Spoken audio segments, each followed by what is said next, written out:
Chegar à maturidade é o grande objetivo do reino de Deus. Se você ler lá em Efésios 4, 11, o 12 e o 13, estará escrito assim: E ele, Jesus Cristo, chamou alguns para apóstolos, outros para profetas, outros para evangelistas, ainda outros para pastores e mestres, vírgula, com o intuito de aperfeiçoar os santos para a obra do ministério, até que se fala de finalidade, objetivo, até que todos cheguemos à unidade da fé, o pleno conhecimento do Filho de Deus e alcancemos a maturidade, a estatura de Cristo. O grande objetivo do reino de Deus é que você se torne maduro, não tem jeito. E para ser maduro você precisa entender algo: eu preciso viver debaixo da graça. Pessoas imaturas vivem debaixo da lei. A lei é para crianças, não é para adultos. E o apóstolo Paulo nos diz isso, que a lei é leite. Alimento sólido é a graça. Só que para viver debaixo da graça, eu preciso viver debaixo da fé. Efésios 2,8, o apóstolo Paulo nos diz que pela graça sois salvos por meio da fé. Isso não vem de vós, é dom de Deus, não vem por obras. Esforço próprio, cumprimento de regras e objetivos, para que ninguém chegue lá diante de Deus e diga: eu fiz, eu consegui, eu venci, eu... Era uma coisa dessas, eu ouvi um pastor dizendo assim: porque eu venci a pornografia. Eu falei: se você venceu, não valeu para Deus. Porque ou o sangue de Jesus te liberta, ou você se liberta. Se você se libertou, você chegará diante de Deus e dirá: eu fiz com a força do meu braço. E a palavra do Senhor está cheia de frases como essa: não diga em seu coração que pela força do seu braço ou a sua sabedoria você conquistou alguma coisa. Antes, diga em seu coração: é o Senhor que me dá sabedoria para adquirir riquezas e Ele que me dá forças. Então eu preciso entender, queridos, que tudo é pela fé. Eu preciso crer, mover-me em fé. E crer no quê? No nome de Jesus. Quando eu quero alguma coisa, peço alguma coisa, pois Jesus disse isso. Aquele que pediu, até agora vocês não pediram nada em meu nome, peçam em meu nome e vocês receberão, para que a vossa alegria seja completa. Ou seja, gente madura pede. Mas também, queridos, vocês precisam entender que pessoas maduras vivem guiados pelo Espírito. Em Romanos 8,14 diz que aqueles que são guiados pelo Espírito são filhos de Deus.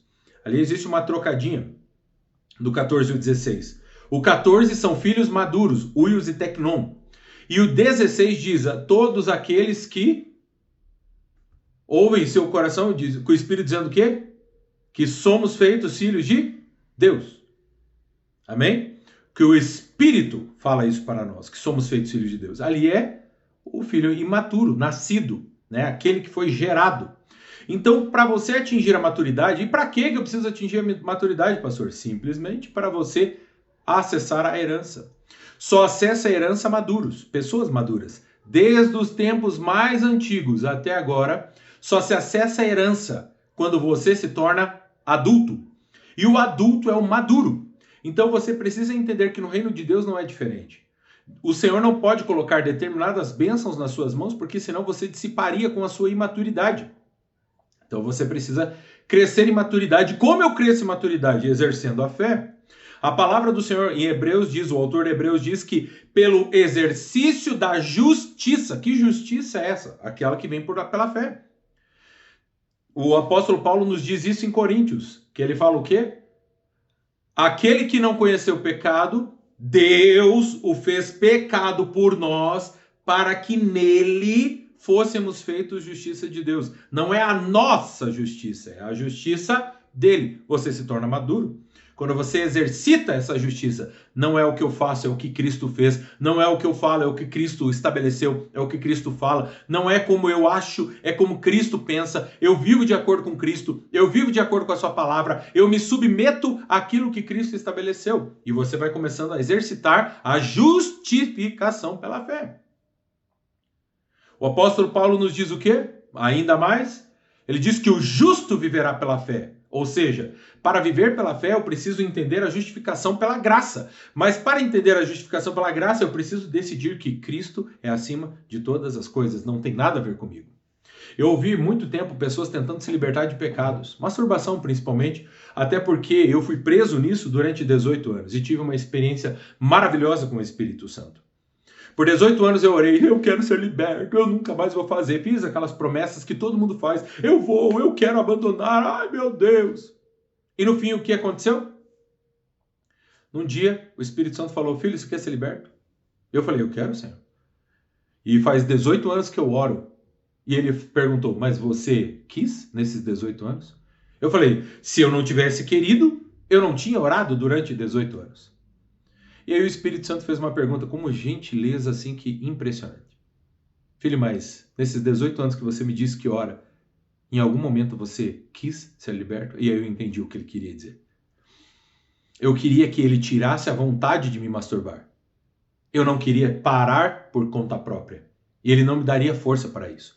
E ele fez a pergunta, você quer ser liberto hoje? Eu estava em pé na minha porta, eu lembro até hoje. Muito engraçado. Não tinha feito nada, era de tarde, estava pegando alguma coisa no meu quarto. E o Espírito Santo falou assim, você quer ser liberto? Eu falei, Senhor, eu quero. Nunca mais eu tive outro ato de masturbação até aquele momento. Foi sensacional, espetacular. Por quê? Foi por causa dele. A glória dele não é minha. Se eu tivesse conquistado com a minha força, eu viria aqui dizer para vocês, 18 anos orando, irmãos, e eu consegui. A glória não vai para o Senhor. Eu posso ter ficado 18 anos orando, mas a glória vai para mim, e o Senhor não divide a glória dele com ninguém. Então, para você ser maduro, ande pela fé, mas para isso você precisa crer na graça. Mas para crer na graça, você precisa crer que foi justificado. A graça, justiça, fé.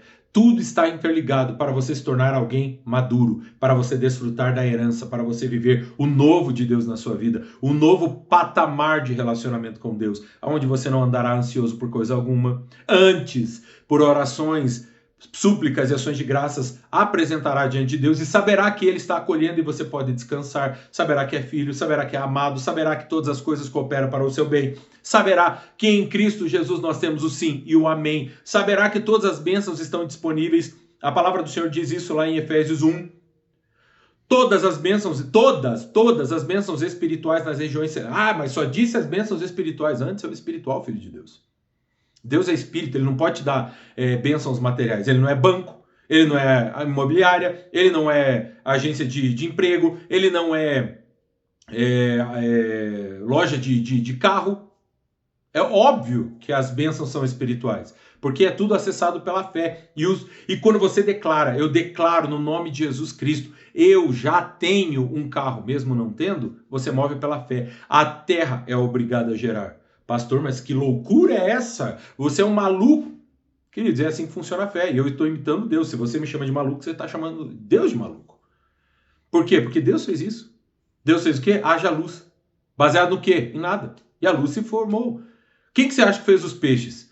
Foi Deus que fez os peixes. Não, ele disse o quê? Água produza os peixes. Ele não falou para os peixes serem produzidos. Ele disse que a água deveria produzir os peixes. Leia lá em Gênesis 1.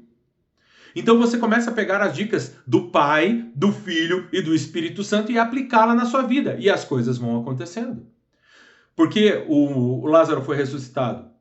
Por que o filho da viúva de Naim foi ressuscitado? Por que a filha do menino lá do Sinédrio foi ressuscitada? Porque o Senhor move num nível muito maior.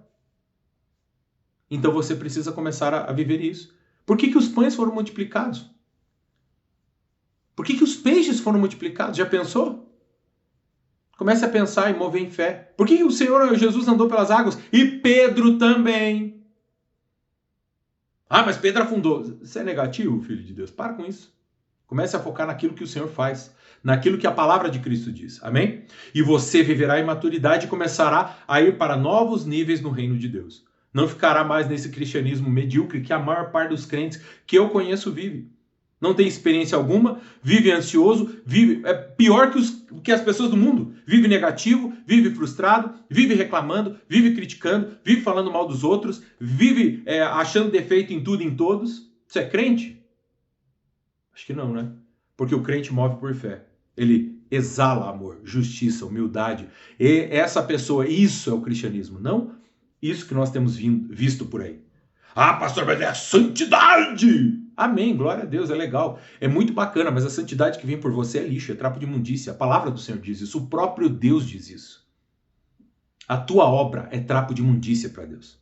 Ou é por meio de Cristo, ou é por meio de você. E eu vou falar para você, ele só aceita o que vem de Cristo. O que vem de você é trapo de imundícia. Então pega isso e recebe no nome de Jesus e comece a crer no nome de Jesus. Nisso nós concordamos, é somente por meio de Cristo. Se você não concorda com isso, reavalie o seu cristianismo. Porque sem Cristo, nada do que foi feito se fez. Amém? Deus abençoe a sua vida em nome de Jesus.